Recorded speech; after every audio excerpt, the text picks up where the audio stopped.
नमस्कार, आदाब, अभिनंदन। Entrepreneur India TV YouTube channel पर फिर से आपका स्वागत कर रही हूं मैं अनुपमा। इस उम्मीद के साथ कि हम जो कुछ आपको अपने चैनल के जरिए देते हैं उससे आप कहीं ना कहीं बहुत सारे फायदे उठाकर अपना एंटरप्रेन्योरशिप का सफर भी शुरू कर रहे हैं और कामयाब भी हो रहे हैं। महिलाओं की बात हो रही है पूरे मार्च। हम आपसे उन महिलाओं के बारे में बात करेंगे जिन्होंने अपने करियर को एक नई ऊंचाई दी है, अपने आप को तब्दील किया है, सिर्फ हाउसवाइफ बन के नहीं रही हैं, वुमन एंटरप्रेन्योर्स बनी हैं। उनकी सक्सेस स्टोरीज, वो क्या कर रही हैं, क्या क्या चीजें उनके रास्ते में आई, किस तरह से वो सफल हुई, ये सारी बातें हम अपने चैनल के जरिए आप तक पहुंचा रहे हैं। और आज बात बड़ी स्वाद से भरी हुई है, बहुत कलरफुल सी बात है जिसके बारे में आज मैं बात करने जा रही हूँ। हम जब घर में रहते हैं तो बहुत सारी चीज़ों के साथ होते हैं, उनमें सेलिब्रेशंस भी होते हैं और सेलिब्रेशंस का एक खास हिस्सा बनते हैं वो रंग बिरंगे, कलरफुल, बहुत डिज़ाइनर वाले केक्स जो आपका मुंह भी मीठा करते हैं और माहौल को भी बहुत खुशनुमा बना देते हैं। आज हमारे साथ है ईशा बत्रा जी, जो इतने खूबसूरत केक बनाती हैं और वो स्क्रीन पे आपको दिखाई भी देंगे अभी। इन केक्स को देखकर आप जरूर ये सोचते होंगे किसी बहुत बड़ी शॉप से आया हुआ बहुत बड़े ब्रांड का केक है, लेकिन ये इनके बहुत हुनरमंद हाथों का कमाल है। आज इनसे जानेंगे कि कैसे शुरू किया इन्होंने केक मेकिंग का सफर, कहां से कहां तक पहुंचा, क्या सोच रही हैं आगे आने वाले वक्त के लिए। तो सबसे पहले तो बहुत बहुत स्वागत है आपका ईशा जी। कैसी हैं आप? मैं बिल्कुल ठीक हूँ, आप कैसी हैं? मैं बढ़िया, और आपसे मिलके और आप जैसी सारी महिलाओं से मिलके मैं हमेशा बहुत अच्छी हो जाती हूँ। ये जो केक्स हैं जो हम अभी अब देखते हैं आप जो बना रही हैं, कहाँ से शुरुआत हुई केक बनाने की? क्या फैमिली बैकग्राउंड था या सिर्फ आपका ओरिजिन है? नहीं, कोई फैमिली बैकग्राउंड नहीं था, ये घर से ही शुरू हुआ है और मैंने मतलब अपने बच्चों के लिए बनाना शुरू किया था। अच्छा। तो वहीं से इसकी स्टार्टिंग हुई है और पहले अपने बच्चों के लिए, फिर फ्रेंड्स के लिए, फिर सबने बहुत प्रेज़ किया, मतलब मुझे फ़ोर्स किया कि मैं दूसरों को भी सिखाऊं और ऑर्डर्स भी लूं। तो मैंने उस धीरे-धीरे स्टार्ट किया फिर। अच्छा, बच्चों का जो टेस्ट होता है वो बहुत सारी चीज़ों में होता है और हम लोग स्पेशली जो मदर्स होते हैं उनको लगता है कि वो हर चीज़ जो बच्चों को अच्छी लग रही है वो अच्छे से बना कर दें। तो बच्चों का स्पेशली अगर केक में इंटरेस्ट था तो आप अपने आप को इसमें इन्वॉल्व कर लेंगी। फिर आपने कहीं से सीखा इस चीज़ को? मैंने बेकिंग तो बेसिक घर से ही स्टार्ट की, क्योंकि बहुत मैं मतलब नई-नई चीज़ों को ट्राई करने की आदत है, तो कुछ ना कुछ ट्राई करते रहे हम। तो फाइनल आउट मतलब जब मुझे लगा कि हाँ, this is best for me, तो मैंने वहीं पे फिर मैंने कहा ठीक है, now this is good for me. मैंने अपने उसके प्रोपोर्शंस और हर चीज़ अपने हिसाब से मैंने किया। ओके, तो सीखने की एक प्रोसेस तो कहीं न कहीं से होती है। हम जानना तो हमें पड़ता है, अगर हम टेक्निकली हाँ, साउंड होना चाहते हैं, हाँ, तो एक लर्निंग प्रोसेस ज़रूर आती है। तो हाँ। फिर उसको कैसे मैनेज किया? कुछ प्रिंटेड रेसिपीज़ ट्राई करी, ओके। किसी और की ट्राई करी, फिर कुछ उसमें अपना चेंज किया। हाँ। इसी इसी तरीके से शुरुआत हुई। मतलब क्लास जैसी कोई चीज़ आपने नहीं करी? नहीं, मैंने क्लास नहीं लिया था। क्या बात है! ये बहुत बड़ी बात होती है। हम कहते हैं ना गॉड गिफ्ट होना किसी चीज़ का। कुछ लोग गाना बहुत अच्छा गा लेते हैं, वो भी एक बात मान ली जाए, लेकिन केक इतना अच्छा प्रोफेशनली इतना अच्छा बना लेना बिना सीखे, ये सचमुच एक गॉड गिफ्ट है। तो कैसे फिर धीरे-धीरे कैसे इस चीज़ में आप बढ़ चलीं? कैसे बढ़ा आपका ये सफ़र? आज तो आप इस चीज़ को एज़ अ बिज़नेस ले रही हैं या आपका प्रोफ़ेशन हो गया है, और वैसे भी आपकी हॉबी अगर प्रोफ़ेशन में बदलती है तो ज़्यादा इंटरेस्टिंग हो हाँ, ये जाता धीरे-धीरे पहले हॉबी ही थी। है। पहले अपनी हॉबी मैं अपने मतलब अपने लिए बनाती थी, बच्चों के लिए बनाती थी। फिर धीरे-धीरे मुझे लगा कि नहीं चलो, सबने मुझे मेरी मतलब फ्रेंड्स ने उनके लिए बर्थडे गिफ्ट्स मैंने एज़ अ केक उनको गिफ्ट करना शुरू किया। तो धीरे-धीरे मेरे केक्स का टेस्ट उन लोगों को भी पता चला और बस इसी तरीके से शुरुआत हुई। फिर मैंने पहले ड्राई पे ट्राई किया, फिर आइसिंग किया, फिर धीरे-धीरे फिर मैंने शुरू किया। अच्छा, यहाँ पर एक चीज़ और भी जानना चाहूँगी मैं कि आपने केक बनाया, पहले आपने अपने घर तक इसको सीमित रखा, अब घर की चारदीवारी से थोड़ा बाहर हैं, ऑर्डर्स पे बना रही हैं आप केक। बीइंग अ फीमेल, कितनी सारी एडजस्टमेंट आपको करनी पड़ी? एडजस्टमेंट तो थोड़ी करनी पड़ती, क्योंकि मेरे बच्चे भी बहुत छोटे थे उस टाइम पे जब मैंने स्टार्ट किया था, तो बच्चे भी बहुत छोटे थे, तो मुझे थोड़ा मैनेज करना पड़ता था कि उनको मैं खाना दे दूँ, पढ़ाई करा लूँ, उसके बाद मैं करूँ। तो इसी तरीके से अपना टाइम मैनेज करते हुए मैं ऑर्डर भी उसी हिसाब से लेती थी जितना मैं कर पाती थी। ये नहीं कि ले लिया और फिर प्रॉब्लम हो रही है, वो नहीं। उतना ही लिया जितना मैं कर पाती थी। और आपने ये भी बताया कि आप केक मेकिंग यूजुअली रात में करती मैं रात में करती हूँ, हाँ। जब यूजुअली मैं फ्री होती हूँ, बच्चों को भी सेटल कर देती हूँ, तब मैं रात में ही काम करती हूँ। कई बार होता है कि बीइंग अ वुमन आपको उन सारी चीज़ों में इन्वॉल्व होना ही पड़ता है, और उसके साथ अगर आप अपनी क्रिएटिविटी को एक सही प्लेटफॉर्म देना चाह रहे हैं, तो टाइम का मैनेजमेंट मुझे लगता है कि महिलाओं से ज़्यादा अच्छा कोई नहीं कर पाता। आपको क्या लगता है? जी, बिल्कुल आपने सही कहा। बिल्कुल। बहुत सारे लोग आपको देख रहे हैं। इनफैक्ट ये वो चैनल है जहाँ पर हर वो शख्स जुड़ना चाहता है जो अपने करियर को या अपने फ्यूचर को अच्छा बनाना चाहता है, सेफ बनाना चाहता है। समाधान के ज़रिए हम बहुत सारी चीज़ें आप तक लाते हैं, और समाधान के ज़रिए ही हम ईशा जी को आप तक लाए हैं आज। ईशा जी, आप समाधान तक कैसे आईं? मुकेश शुक्ला जी, डायरेक्टर ऑफ समाधान, जिनकी वाइफ हैं राधा शुक्ला जी, जिनसे मेरी मुलाकात हुई, जिन्होंने मेरे केक्स पहले टेस्ट किए, देखे, फिर उन्होंने मुझे बहुत एनकरेज किया कि मैं इसको नहीं आगे और बढ़ूँ।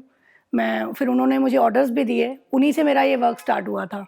अच्छा। उन्होंने ही मुझे ऑर्डर्स दिए, मैंने सिखाना भी उन्हीं को पहले शुरू किया था, तो वहीं से शुरुआत हुई थी। तो उनके ज़रिए आप समाधान तक पहुँची। जी, कैसा लगा आपको समाधान आके? समाधान आके मुझे बहुत अच्छा लगा। मुझे अच्छा फ़ील हुआ कि हाँ, मैं भी कुछ कर सकती हूँ, कुछ किया है, मतलब कुछ करना चाहिए, और आगे इच्छा बढ़ती जा रही है कि हाँ, आगे कुछ करना चाहिए। क्योंकि देखिए ना, बेसिकली बात ये होती है कि हम जब भी किसी बिज़नेस को सेट करना चाहते हैं, तो हमको ये तो मालूम है कि हमें करना है ये काम, पर हम ये नहीं समझ पाते कि हमको कैसे करना है।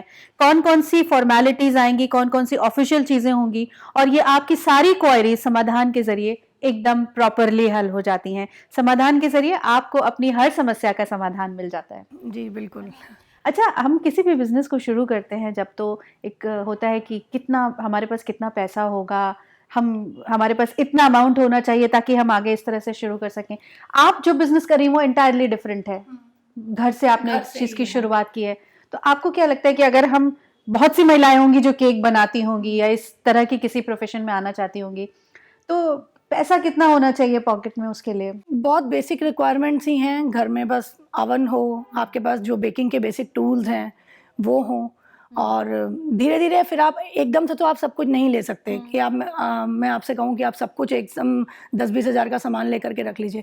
धीरे-धीरे जैसे आप शुरू करें, उस हिसाब से आप अपनी नीड के अकॉर्डिंग मटीरियल आप परचेज़ करते जाएँ। कि ऑब्वियसली केक का मटीरियल जो आता है, वो इतना जो पूरा है, डेकोरेशन से लेके, आइसिंग से लेके, बेकिंग से लेके हर चीज़, इट्स नॉट लाइक बहुत सस्ता नहीं आता है, इट्स नॉट ईज़ी अवेलेबल भी नहीं है मार्केट में। तो वो हमें ढूँढना पड़ता है कि हमें कहाँ अच्छा मटीरियल मिल जाएगा, और आजकल तो ख़ैर बहुत ऑप्शंस हैं, आजकल तो ऑनलाइन वाला बहुत ऑप्शन मिल गया है। लेकिन हाँ, सामान हमें धीरे-धीरे ही लेना है, ऐसा नहीं कि हम सब कुछ एक साथ लेकर के दें, हम एक साथ शुरू नहीं कर सकते। मैंने भी सब धीरे-धीरे step by step he start किया था। अच्छा, बेसिक केक अगर मैं बनाने की बात करूँ, तो बेसिक केक बनाने के लिए क्या-क्या चीज़ें रिक्वायर्ड होंगी जो हमारे पास घर में होनी ही चाहिए? बेसिक केक बनाने के लिए बेसिक यूटेंसिल्स और अवन, अगर अवन नहीं भी है तो हम गैस पे भी स्टार्ट कर सकते हैं। ये एक बहुत इम्पोर्टेंट बात है। मतलब अगर आपके पास अवन नहीं है, तो आप शुरुआती दौर में, जब प्रैक्टिस के दौर में हैं आप, तो आप गैस पर भी केक बना सकते। तो अब आपकी रीच कैसे बढ़ी फिर? आपने घर के बाहर कैसे सोचा? किस-किस तरह से आपने केक को पहुँचाया बाहर? मुझे ऑर्डर्स मिलते थे तो मैं खुद ही उसको पहुँचाती थी। मतलब पहले आपने जो आपके परिचित थे उनसे कॉन्टैक्ट किया? हाँ, उनसे कॉन्टैक्ट माउथ किया। पब्लिसिटी वाला? माउथ पब्लिसिटी, हाँ। मतलब ये है कि जहाँ हम रहते हैं, हमने आस-पास सबको बता दिया, तो उसी तरीके से स्टार्ट हुआ वहीं पर ही।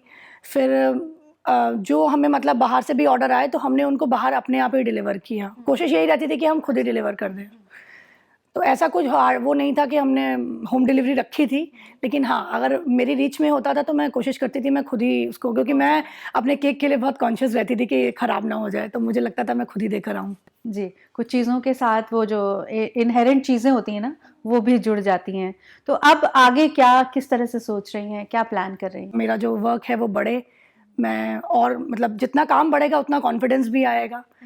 तो मेरी यही उम्मीद है कि आगे मेरा काम बढ़े, राधा जी की तरफ से पूरा सपोर्ट मिले, समाधान से सपोर्ट मिले, और I am hoping for the best. देखिए, समाधान की तरफ से तो हमेशा आपको सपोर्ट है। जी। हर उस व्यक्ति को सपोर्ट है जो अपने छोटे से बिज़नेस आइडिया के साथ, स्किल्स के साथ हमसे जुड़ता है।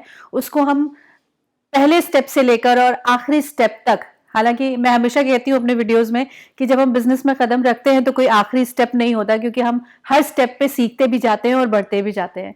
तो डेफ़िनेटली समाधान आपके साथ है। क्या कहना चाहेंगी समाधान के लिए? समाधान के लिए बेस्ट विशेज़ हैं, और भी जो हाउसवाइफ्स हैं, जो भी महिलाएं हैं जो घर से बाहर नहीं निकल पा रही हैं, वो समाधान से आकर जुड़े, अपने आइडियाज़ उन्हें दें, तो समाधान उनको ज़रूर हेल्प करेगा, जैसे कि मुझे किया है। तो I am hoping for the best, best wishes for समाधान। एक बहुत इम्पॉर्टेंट बात मैं आपसे कहलवाना चाहूँगी, महिलाएं अक्सर घबराती हैं अपने आप को बाहरी दुनिया में उन चीज़ों के साथ लाने के लिए जिनके जो स्किल्स तो उनमें हैं, लेकिन उन्हें लगता है कि नहीं, हमारी जिम्मेदारियां बहुत हैं, बच्चों के साथ, पति के साथ या फैमिली की और भी रिस्पॉन्सिबिलिटीज़ के साथ वो अपने आप को उतना एक्सपोज नहीं कर पाती, अपने स्किल्स को उतना नहीं दिखा पाती। आप ऐसे लोगों से क्या कहना चाहेंगे, क्योंकि आप भी उसी दौर से गुजरी हैं? हाँ, फैमिली का सपोर्ट तो बहुत ज़रूरी है देखिए, क्योंकि बिना फैमिली के सपोर्ट के आप नहीं कर सकते।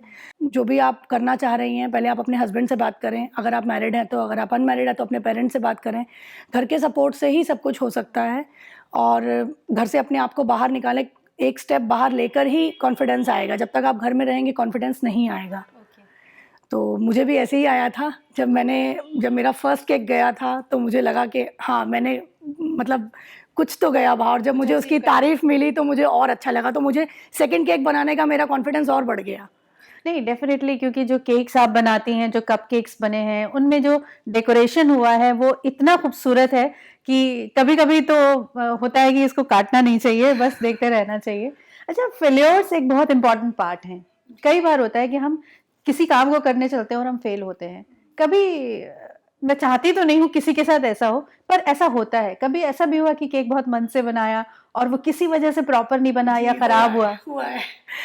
हुआ है, ऐसा भी हुआ है। मैंने एक बार किसी के लिए केक बनाया था, मुझे उनको गिफ्ट करना था, पर पता नहीं उस दिन जल्दी में था या क्या था, कुछ हुआ और वो उसकी एकदम शेप बिगड़ गई, गड़बड़ हो गया। बट स्टिल अब मेरे पास कोई ऑप्शन नहीं था, तो मैंने वही उनको दिया।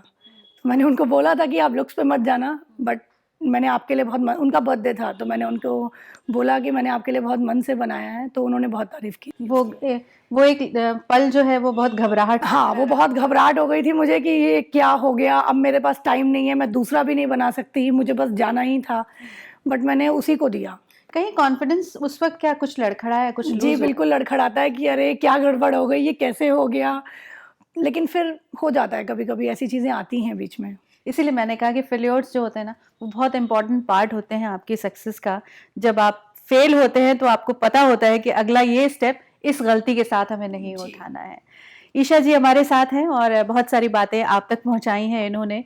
बहुत छोटी-सी चीज़ है केक बनाना, एक वो मिठास जो आपकी ज़िंदगी में साल में 1 या 2 बार केक के ज़रिए घुलती है ओकेजनली, वो ईशा जी क्रिएट करती हैं। थैंक यू बोलेंगे हम इनको, आप हमारे स्टूडियोज़ में थीं, बहुत सारी बातें आपके ज़रिए उन लोगों ने जानी जो आपको देख रहे हैं, जो मन में सपने बहुत संजोए हुए हैं लेकिन अभी हिम्मत नहीं कर पा रहे हैं। तो आपकी बातों से ज़रूर उनको इंस्पिरेशन मिलेगी। Thank you so much. Thank you so much to Samadhan also. जी, और आप सबका भी थैंक यू, क्योंकि आप जब जुड़ते हैं, आपके सब्सक्रिप्शन हमें मिलते हैं, आपके लाइक्स हमें मिलते हैं, तो हमारा हौसला और भी बढ़ जाता है। मार्च के इस पूरे महीने को हम वुमेन एंटरप्रेन्योर्स को डेडिकेट कर चुके हैं, ये आप जानते हैं, लेकिन साथ ही साथ जितने भी एंटरप्रेन्योर्स हैं, उनका हमेशा स्वागत करता है हमारा ये चैनल। तो जुड़े रहिए समाधान से।